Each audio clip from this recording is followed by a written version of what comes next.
మోకాళ్లలో గుజ్జును పెంచి నొప్పిని తగ్గించి సర్జరీని దూరం చేసే ఫ్రీడమ్ వాక్. ఏపీ రాజకీయాల్లోకి హాట్ టాపిక్ గా పవన్ తీసుకునే శాఖలపై ఫ్యాన్స్ ఆసక్తి. మంత్రిగా పవన్ ను చూడటానికి వెయిటింగ్. హోం మంత్రిగా అయితే బాగుండు అనుకుంటున్న ఫ్యాన్స్.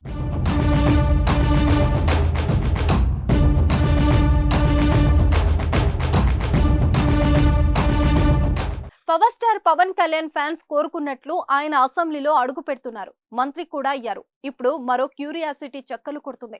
పవన్ ఏ శాఖకు మంత్రి కాబోతున్నారు? హోమ్ మినిస్టర్ అయితే భలే ఉంటుందని అంతా అనుకుంటున్నారు. ఇప్పుడు ఇదే టాపిక్ నడుస్తుంది. హోంశాఖ లేదా సినిమాటోగ్రఫీ శాఖను కేటాయిస్తారా అని ఏపీ రాజకీయ వర్గాల్లో జోరుగా చర్చ జరుగుతుంది.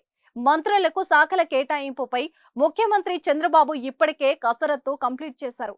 ప్రమాణ స్వీకార అనంతరం తిరుపతి వెళ్లిన చంద్రబాబు అమరావతికి రాగానే మంత్రులకు కేటాయించే శాఖలపై క్లారిటీ వచ్చే అవకాశం ఉంది. చంద్రబాబు కేబినెట్ లో జనసేనకు 3 మంత్రి పదవులను కేటాయించారు. ఇందులో పవన్ కు దక్కే శాఖపైనే అందరి ఇంట్రెస్ట్.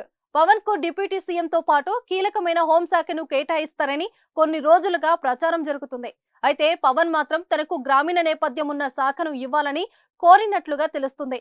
ఈ నేపథ్యంలోనే పవన్ ను డిప్యూటీ సీఎం చేయడంతో పాటు పంచాయతీరాజ్, గ్రామీణాభివృద్ధి, అటవీ పర్యావరణ శాఖలను కేటాయించనున్నట్లు తెలుస్తుంది. జనసేనలో కీలకంగా వ్యవహరించే నాదెండ్ల మనోహర్ కు సివిల్ సప్లై, కందుల దుర్గేష్ కు పర్యాటకం, సినిమాటోగ్రఫీ శాఖను కేటాయించినట్లు తెలుస్తుంది.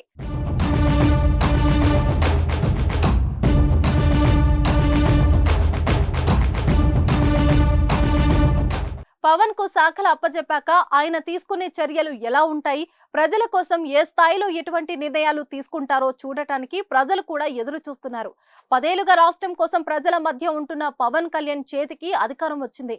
రాజకీయ చాణక్యుడైన చంద్రబాబు సారథ్యం ఉంది. దీంతో పవన్ అనుకున్న అభివృద్ధిని చేయగలరని అంతా అనుకుంటున్నారు.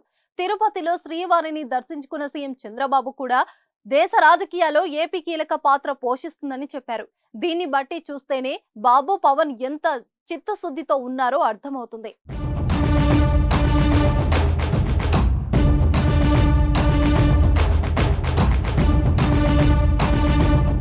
సుమన్ టీవీలో మీ పర్సనల్ అండ్ బిజినెస్ ప్రమోషన్స్ కోసం కింది నెంబర్కి కాంటాక్ట్ చేయండి.